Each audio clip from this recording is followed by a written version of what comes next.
Here again are David Muir and Martha Raddatz.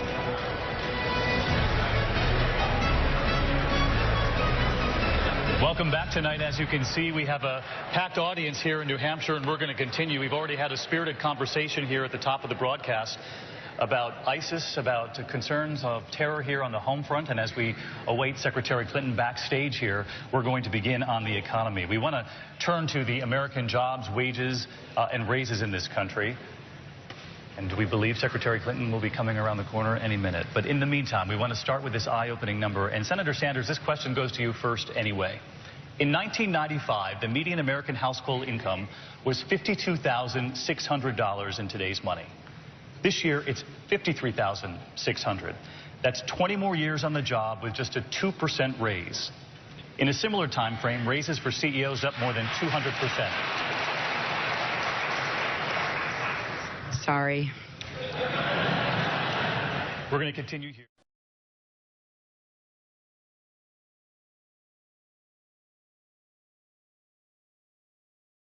But I am not going to tolerate them continuing to make misleading, inaccurate accusations and putting out misinformation about me. And here's the latest example. Matt Olson, the very distinguished and effective former director of the National Counterterrorism Center, was so disturbed by what he has seen coming from the Trump campaign that he wrote an article that I guess came online in the last 48 hours, pulling from public sources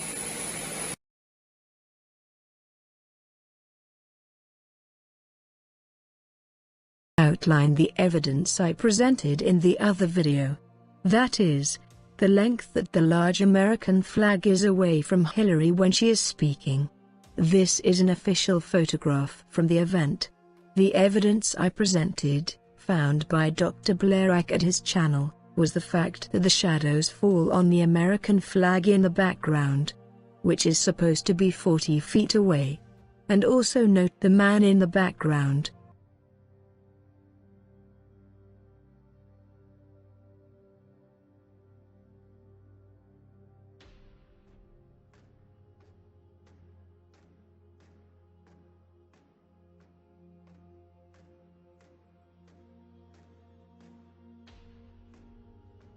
You said here that this is an appearance with Tim Kaine, also at Temple University. What's going on with her eyes here that lends credence to your claims, and what damage could this do to her? First, I want to thank my viewers who've sent these videos to me. The video of her with Tim Kaine is shortly after the Democratic National Convention. And what you see with Hillary is what's called a lateral strabismus. That is, her left eye wanders off to the lateral side. It's not convergent with the right eye. When you look at an object, normally your eyes will come, they're not quite parallel, they slightly angle in so they both look at the same spot. In her case, the right eye is looking one place and the left eye wanders out. And it's just sitting there passively. And she does this several times during this particular scene. The one at Temple University on the 19th of September is even more interesting, because what would happen is that as she would look, for example, her right eye goes over to look at something on the right, you see, instead of the left eye tracking it nicely, what happens is the right eye comes over and the left eye goes overshoot and then comes back and comes in. When the right eye goes over left, the left eye comes overshoot and back in. This is called a loss of vergence. The importance of both of these is very simple. The control of eye movement comes through the third, fourth, and sixth cranial nerves. These are not spinal nerves. They come directly from the brain to the eye. That means that this is a control issue in the brain.